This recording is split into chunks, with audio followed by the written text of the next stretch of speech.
And good morning, one and all. On behalf of Alumni Committee, I would like to request Professor Archana Parashar, Chair of Alumni Committee and Media Public Relations, to kindly say a few words. Respected Director, Sir, Professor Ram Kumar Kakani, Guest Speaker of the Day, Ms. Pooja Berria, Faculty of IIM Raipur, and my dear alumni, it gives me immense pleasure to welcome you all and to spare your time for this event today. I just wanted to inform you that we had so many Gyan Series sessions earlier also. This is the fourth one. We started with Dibakar Loshali ji from Orlikon, and he addressed our first Gyan Series. The purpose of this is that the industry experts, they deliver interactive lectures to our prestigious alumni of IIM Raipur. Successfully, we had our alumni meets also in Bangalore. We had first meet in Bangalore, and then we had in Delhi, Mumbai, and again we are planning ahead for Calcutta and Chennai also. Way forward, we also have our alumni meet, annual event, which is scheduled on 10th and 11th of December, and I hope that you have received the email and the invitation mail regarding that alumni meet so that we can meet together. I sincerely thank our director, sir, Professor Ram Kumar Kakani, for conceptualizing the idea of Gyaan Series and guiding the team throughout. Without his consistent support, this event would not have reached the consummation today. A special thanks to the guest speaker today, Ms. Pooja Berria, who agreed to deliver the talk. And I think our alumni will be enlightened today because she's also part of the institute. So I sincerely thank you for sparing your valuable time. I also request Professor Kakani to just address our alumni in few words. We can just start the session, or yes, Sanya? Yes, ma'am. Yes. It is my absolute privilege to introduce Professor Ram Kumar Kakani, Director, IIM Raipur. After doing his PhD from IIM Calcutta, Sir was professor at XLRI, Labasna, Missouri, and IIM Kohikot. Sir has also worked internationally as an academician in Denmark, Nigeria, Singapore, and UAE. Sir has also served as the Director of National Center for Leadership Development and Competency Assessment, Government of India. With the same enthusiasm, let me introduce our guest for the day, Ms. Pooja Berria. We are very proud to announce that Ms. Pooja Berria is one of our own. She was a part of the very first batch 2010-2012 of our Institute IIM Raipur. With an extensive experience of over a decade in Linde Corporations, she's currently the General Manager, Business Development for the global multinational. The topic for Gyaan Series is extremely pertinent in our time, renewable energy. With ma'am's expertise in the world's largest industrial gas company, we couldn't have had a better fit for this discussion. We welcome you, ma'am. The floor is all yours. Thank you so much, Sanya, for the wonderful introduction. I would like to thank our director, sir, and Archana ji for giving me the opportunity to interact with our alumni today. I will, in my capacity, try my best to share whatever understanding I have of renewable energy. And of course, I would look forward to it being a very interactive session where we would just exchange ideas and thoughts. And and please just go ahead and pause me at any point of time if you would like to have a discussion around that particular topic that is being discussed.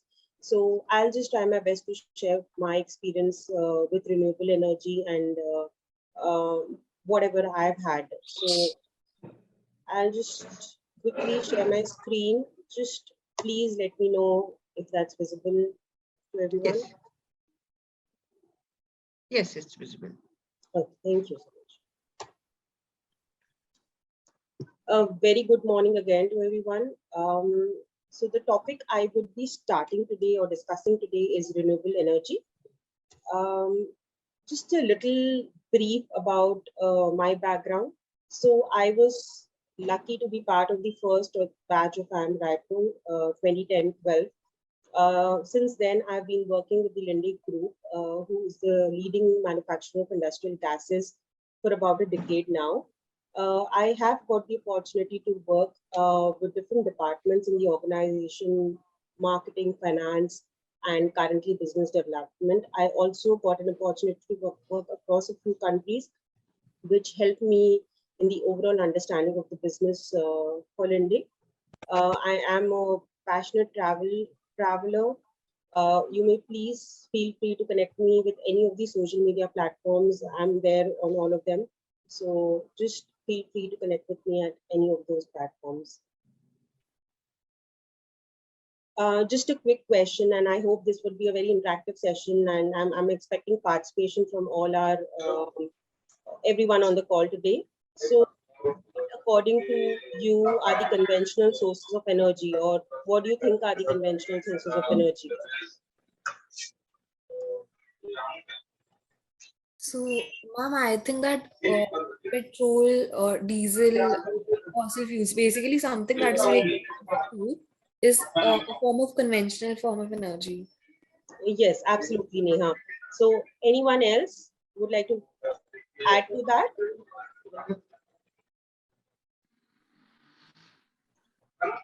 Okay. So basically, I mean, of course, Neha, you're bang on. So oil in the form of diesel, petrol, or coal, so which is running a lot of industries, and natural gas, which is again running a lot of our industries across the globe. So these are the three main conventional sources of energy that we have across the globe.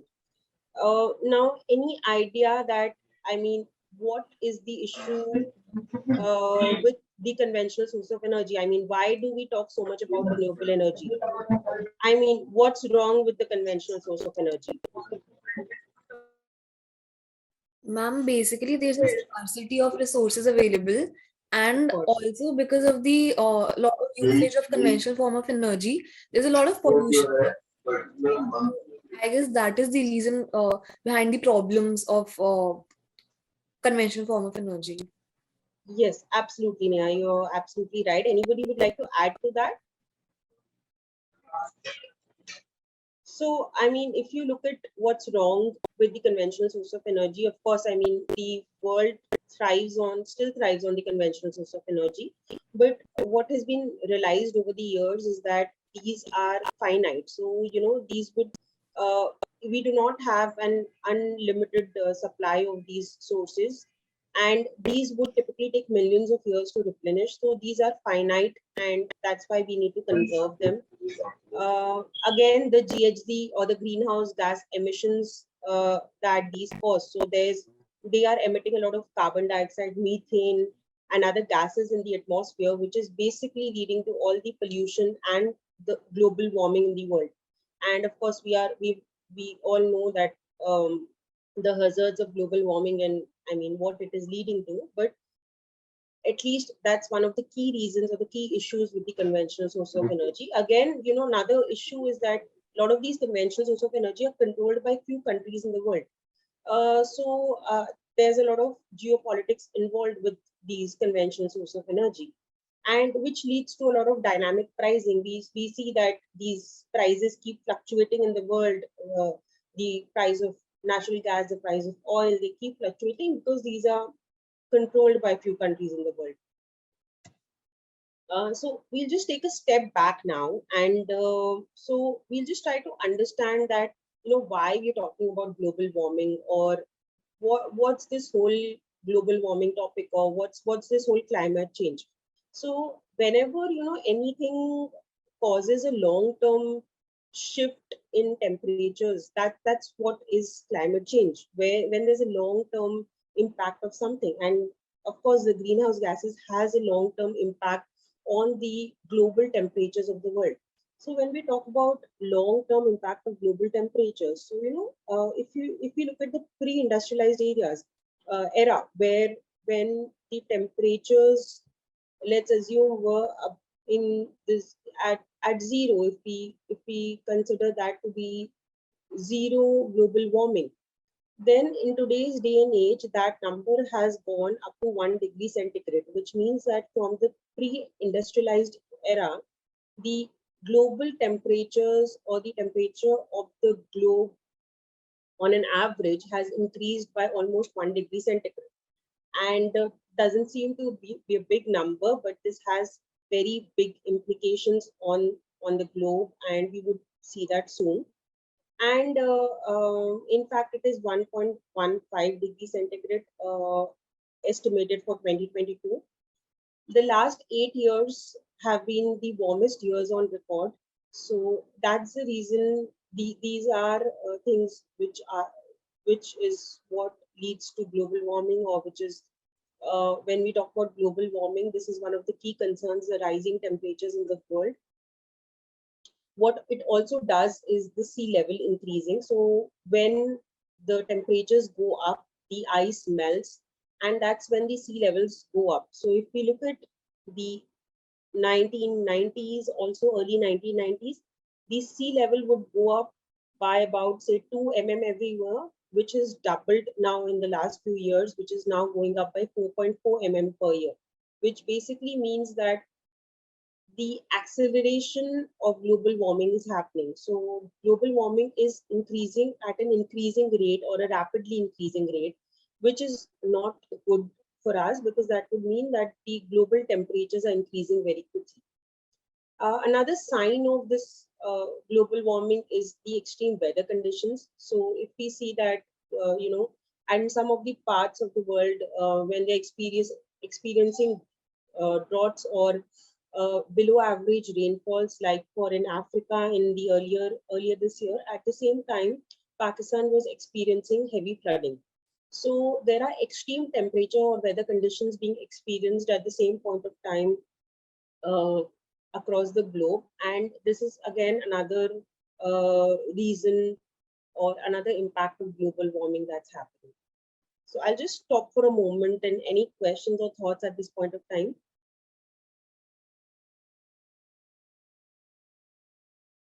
Okay. So, I mean, what are we doing about this global warming? So we've all just been talking about it. It seems that everybody in the world is concerned around it. So there was, back in 2015, there was something called a Paris Agreement, where a lot of countries, so about 200 odd countries, came together, and they agreed that global warming is a pressing issue, and they all pledged that they would try to limit the global warming well below 2 degrees centigrade, and preferably to 1.5 degrees centigrade. Now, this is now after this particular agreement, this 1.5 degrees centigrade became like the most talking point was why limited to 1.5 degrees centigrade? Like, what is so important about the 1.5 degrees Celsius? So,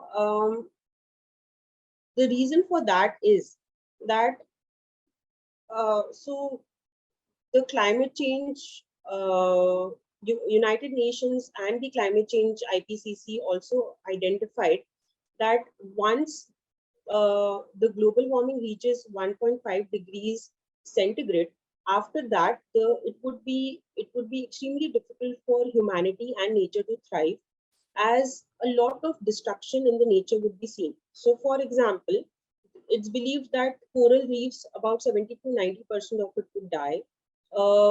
There would be one ice-free summer every 100 years in Arctic. There would be 8 to 6% of the habitats of plants and species would die. So a lot of impact is expected post 1.5 degrees centigrade, and that's why it was agreed globally that all countries would try to limit the global warming to 1.5 degrees centigrade. And this is versus the pre-industrialized era. Now, just, if what's the difference between 1.5 and 2? I mean, at the end of the day, it just seems like 0.5 degrees centigrade different. So, I mean, the table on the right can clearly shows you that the impact of global warming would exponentially increase if it goes from 1.5 to 2. And that's why globally it was agreed that we must limit it within 1.5 degrees centigrade. And just for example, I mean, at 1.5 degrees centigrade, there would be an ice-free summer in Arctic once in every 100 years. At 2 degrees centigrade, it would be once in every 10 years. So it could be 10 times worse. So that's where the whole 1.5 degree concept comes in. Any questions here? No, I I yes, think yes. the PPT is stuck. We cannot see anything. Okay. Yes. Thanks for letting me know. I'll just reshare it.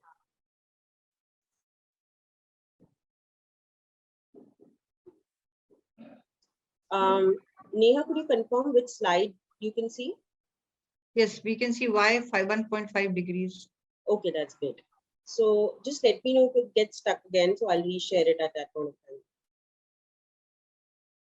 So at any questions at this point of time? Any thoughts? No, ma'am, we'll take it further only towards the end. Sure. That will be good.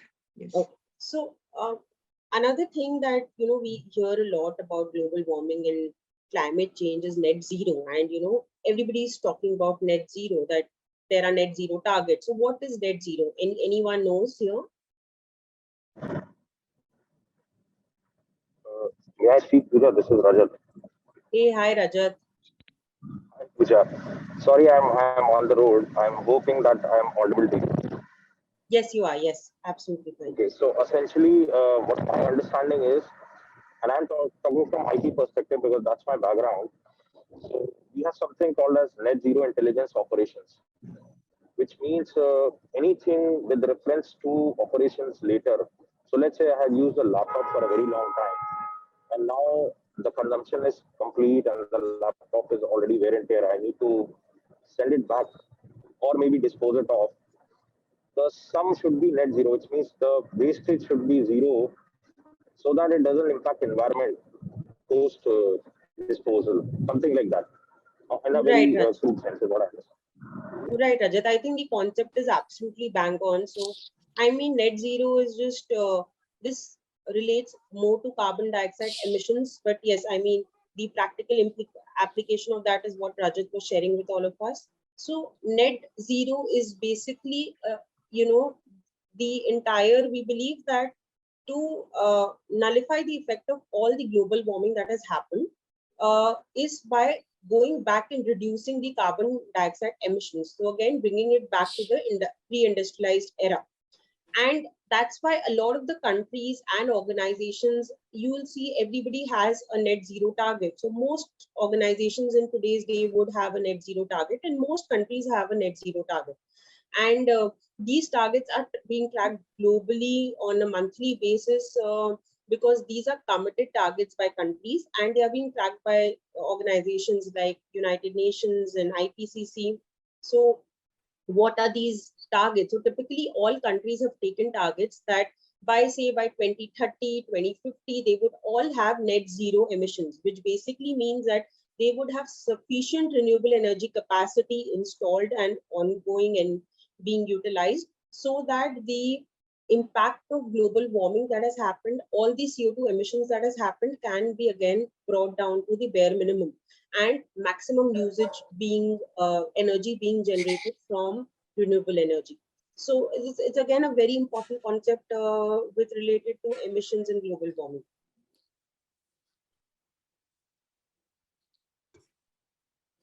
So, I mean, this was just a bit of a background for us to move into renewable energy. So, because it's important that we know why we are even talking about renewable energy. I mean, we have the oil and the gas. So why do we even need the renewable energy? Is because of this whole gamut of global warming that's happening and the destruction it is causing to our nature and the environment. So that's the reason we all, and end of the day, it will all have an impact on mankind. So that's the reason we are all talking about renewable energy.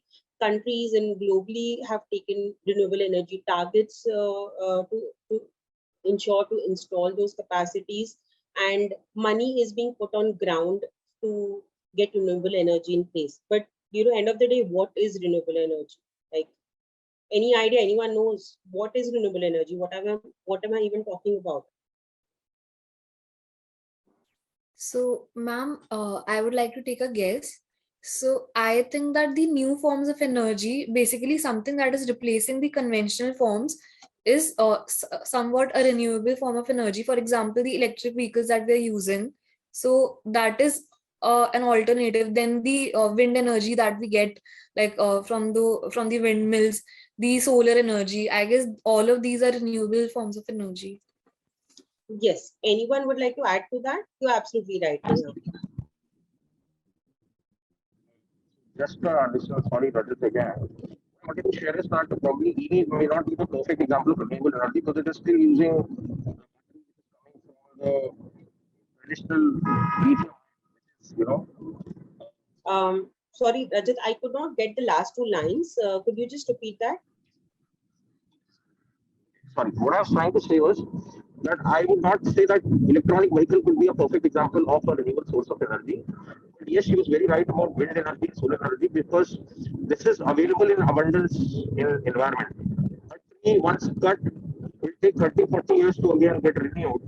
But sun, wind, and some similar sources of energy already in abundance, like water, for one example, hydrogen, and these are the sources of energy nature. They will never get consumed. They will continually replenish them itself. Continue to run around. That's Yes, Rajat, I think I would completely agree with you here. And Neha, so I'll just provide a quick clarification on the electric vehicle piece also. So yes, I mean, electrical vehicles are all step towards renewable energy, but that's because that electricity that is being generated on these electrical vehicles should typically come from green or renewable energy sources. So, I mean, end of the day, the electrical vehicle is running on batteries, so that battery should be the source of electricity to that battery should be renewable. So which means either it should be solar or hydrogen, typically hydrogen, green hydrogen. So that's when it becomes a renewable, that's when you don't use the conventional sources like diesel and petrol, and you end up using something like a green hydrogen, that's when it becomes a source of clean energy or renewable energy. But yes, when we just talk about energy, the sources of renewable energy are things which are sustainable, so which doesn't end. So for example, the sun, the wind, the water, and the geothermal source of energy. So these are which are available on the surface of earth or beyond, and these are sustainable, which basically means that they are not going to end. It's not finite, it's infinite. So if we quickly move into why renewable energy, one of the reasons is they are abundantly available. So when we talk about sun, it's here, it was there, it is here, it's going to be there. When we talk about winds, it's again abundantly available. So all the renewable sources of energy are abundantly available. That's the reason they're sustainable. So it's not that they are going to end or we need millions of years to replenish them. Also, why renewable energy? I think one of the main reasons is the CO2 emissions or the greenhouse gas emissions. So the reason we are all focusing on or talking about renewable energy is because this is the one key factor which will help us enable or arrest global warming and keep the temperatures below 1.5 degrees centigrade. And this is the only thing which will help us in the transition from fossil fuels or from conventional source of energy into a clean environment. So it's extremely important to arrest global warming, to move towards renewable sources of energy.